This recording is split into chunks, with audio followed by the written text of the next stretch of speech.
What's up, everybody? Phoenix here again, bringing you the first in what may or may not turn into a series called Battlefield Badassery. My primary reason for posting this video was just to finally show you guys the 1080p 60 frames a second from my capture card. But then I started thinking, I said in my intro video that I was probably going to start posting epic moment videos as well, and this game turns into a pretty epic moment. I go on a massive 15-0 kill streak to start with and finish the game having gone 27-3, so I thought that would be a fun clip to show you guys. And like I said, the Battlefield Badassery series idea kind of popped into my head. Well, it's like, well, if you're going to do like a series of, if you're going to post epic moment videos, you might as well make a series out of it. And even if you don't, what are you going to call them? Like, you got to come up with some kind of title. And so Battlefield Badassery just popped into my head, mostly because I like the alliteration of it. And as you can see, I'm playing Team Deathmatch on Dawnbreaker, running the Recon class, which is almost in every circumstance my preferred way to play the game, just because I love the utility of the tugs, the spawn beacons, and the motion sensors, the motion balls that you can throw out. Because, and maybe this is a failing of my playstyle or not, but I rely pretty heavily on my minimap. I think it gives you a great advantage when people are actually lit up on the minimap, helps you be a little bit more aware of your surroundings, and as a result stay alive longer.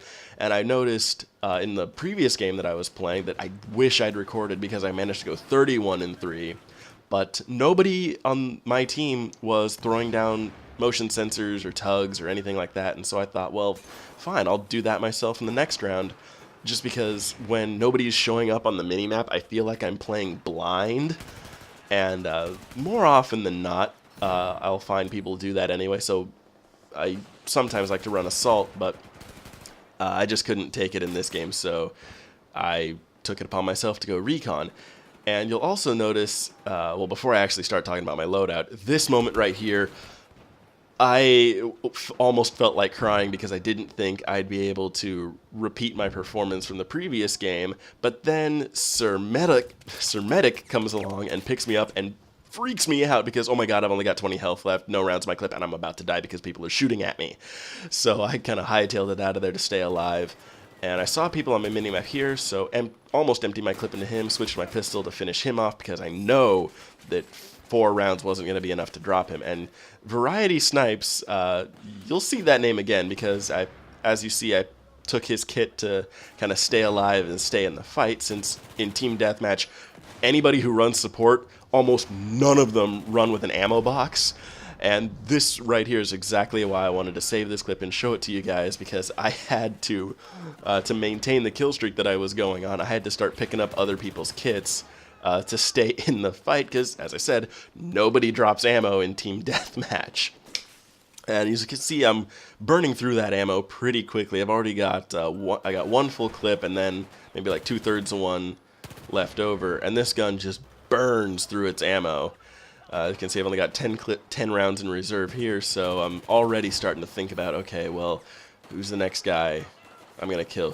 What's the next kit I'm going to take? And as you're about to see, it winds up being Variety Snipes once again. Same guy, same kit, and I have a feeling at this point he thinks it's personal because he knows I've just killed him with his own weapon, or at least the same weapon he was using, and since it's a PDW and I'm recon, the only way I could have been using that is if I had taken it off of his cold, dead corpse.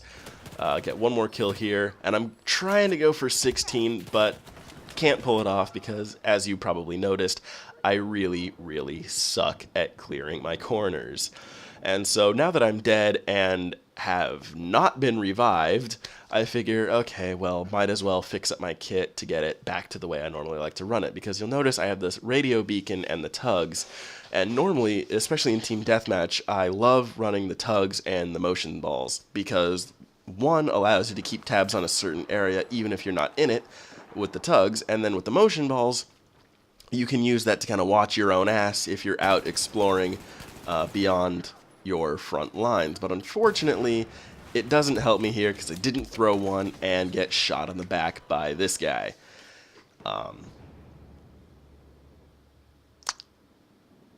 So yeah, I apologize for that long stretch of silence, guys.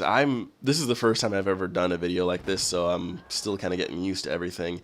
But after that, there's really not a lot to talk about. I'm just running around with my same kit. I've got it kind of set up now the way I like it, so I feel pretty confident in my ability to continue the impressive run that I had started earlier. And the only thing that's really different about this kit from the way that I normally run it is I usually run with the suppressor on Team Deathmatch on all of my guns, just so it helps me stay off that mini-map.